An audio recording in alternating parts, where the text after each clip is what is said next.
essentially banning profitable Russian oil exports would force Russia to abandon oil exports at a profitable rate and thus think twice about continuing the war against Ukraine. And now we're going to talk about the big foreign policy and diplomatic stories of the coming week, as we do on a Monday. And joining me this week is Elisabeth Braw, Senior Fellow at the Atlantic Council. Elisabeth, good morning.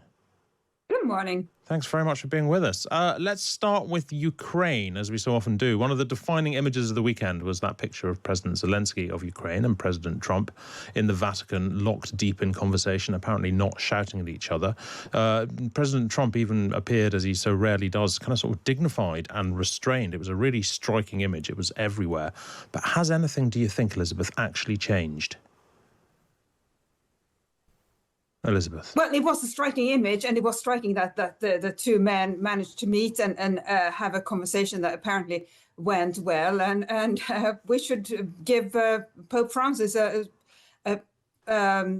belated thanks for playing that role posthumously, as it were. But it's so difficult to tell with Trump whether whether he has changed his mind, because, as so often happens, he changes his opinion depending on who the person is who has last seen him. So what we have now is a situation where he seems to me a bit more favorable to the Ukrainian perspective. But then again, if he has a conversation with the Russian side, or somebody bringing the Russian perspective, he may alter his stance again. And as a reminder, Marco Rubio, the Secretary of State, has said that the United States government may walk away from these peace negotiations within the next few days if there's no breakthrough. What does that actually mean if they walk away? Because, I mean, obviously the negotiations are happening, but they don't appear to be leading to imminent peace. They don't appear, except for a very brief window perhaps, to have reduced the level of conflict. Indeed, at some points, they seem to have enhanced the level of conflict. So if the US walks away, how is that different from this sort of like stasis that we have at the moment? It's better to have the US involved than not involved, although I think at many points during these American efforts, the Ukrainians have felt that the United States was leaning in favor of Russia and that it was not particularly beneficial. The peace process, such as it was or has been or hasn't been particularly beneficial for Ukraine, even though America is formally Ukraine's ally. But if the United States were to walk away, we would essentially have one remaining peace process, which is the one that is led by the European side, and that seems to be moving more slowly because it doesn't involve these threats or ultimatums, but it's still there, and so that would be the only show in town, and that may not be a bad thing, because at the moment we have essentially two competing peace processes. Then again, if the Americans choose to stay in and do so with this altered perspective on Ukraine, it could indeed be positive, but it's so hard to tell. And it's indeed also hard to tell whether Marco Rubio suggesting that America might walk away this week suggests that America could indeed walk away if there is no progress, or if it's just a threat to cause to force the two sides to hurry along. I mean, Trump said that Zelensky had told him that Russia was, I think he said his phrase was tapping him along, basically sort of, feeding him a line, behaving insincerely with no real plans to end the war. And he threatened, he said he may need to take harsher action towards Russia. What kind of harsher action could there be? How much difference would it make? What does America still have in its diplomatic arsenal in that regard? So what he has suggested in the past, when he has threatened to take actions against or take more action against Russia, it has been sanctions. And we should remember that the reason that we as the West can impose sanctions on Russia is that it has been, over the past 35 years, integrating itself very extensively into the globalized economy, which is why Western governments thought that essentially banning profitable Russian oil exports would force Russia to abandon oil exports at a profitable rate, and thus think twice about continuing the war against Ukraine. But what happened, and that's why this matters so much, what happened instead was that other countries stepped up their imports of Russian oil above the so-called price cap. So the West's sanctions of Russian oil actually haven't had that much of an effect.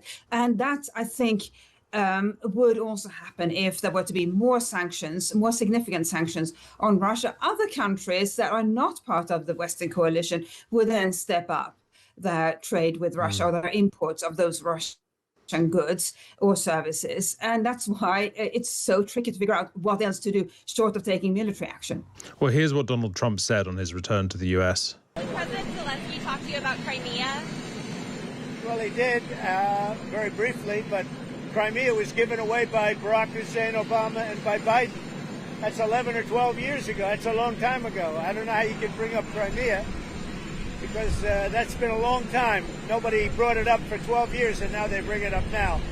So I told them, you can maybe go back to Obama, ask him why they gave it up. They gave it up without a shot being fired, by the way. What do you want Vladimir Putin to do? Well, I want him to stop shooting, sit down and sign a deal. And we have the confines of a deal, I believe.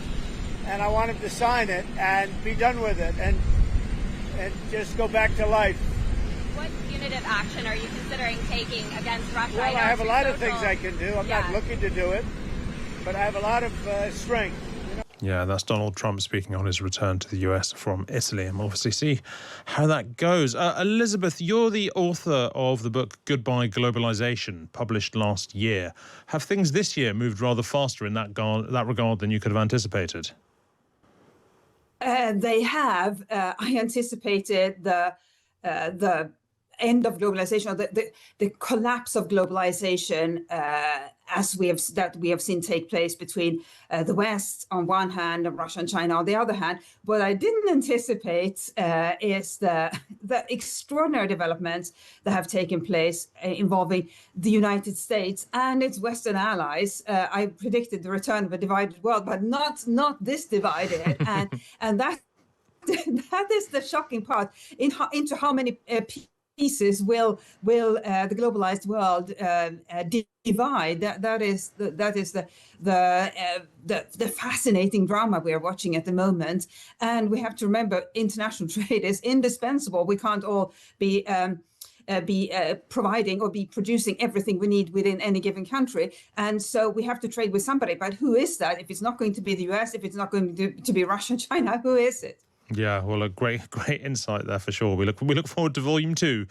Look, finally, before I let you go, Elisabeth, the latest global military spending figures have been published. They suggest the world's arming itself at a very, very fast rate. I think global military spending rose 9.4% in 2024, which sounds like a lot. It is the world rearming at a fast rate? Is this a sort of quite shockingly high figure? It is an extraordinary figure. So we are now in the 10th year of increased global defense spending, and people might say, well, it's from a low level. Yes, it is from a relatively low level because 10 years ago we were still benefiting from the peace dividend, but it is around the world.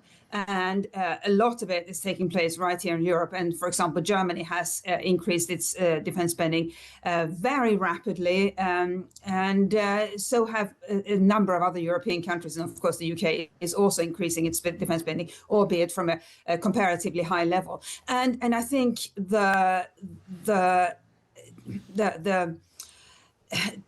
challenge here for policymakers is where that money is going to come from, and we've seen it here in the UK with international aid being cut. Every government faces such a predicament, and it's easy to say we should spend more on defense. Yes, we should spend more on defense, but where is that money going to come from? And what will be the long-term consequences of that? And the other thing is, the more we spend on defense, the more this sort of arms race will continue. It is clear that European countries need to spend more on defense so they can defend themselves against Russia. But it risks becoming a race in which whose ultimate consequence is hard to predict. So that's where we are. And as I said, it's 10 years now of constantly increasing defense expenditures globally. And some of these defense expenditures are in countries that I would argue don't need quite as many weapons, but they buy them anyway. Which countries fit into that bracket? If I may just highlight one, I don't mean to pick favorites or unfavorites, as it were, but Saudi Arabia, for example, spends a lot of money on defense equipment. It has the implicit protection of the United States. It arms itself because it's concerned about Iran, but then again, the United States would likely support it if Iran were to be so foolish as to attack Saudi Arabia. Thank you very much indeed. That is Elisabeth Braw, Senior Fellow at the Atlantic Council and, as discussed, the author of the very prescient Goodbye Globalisation.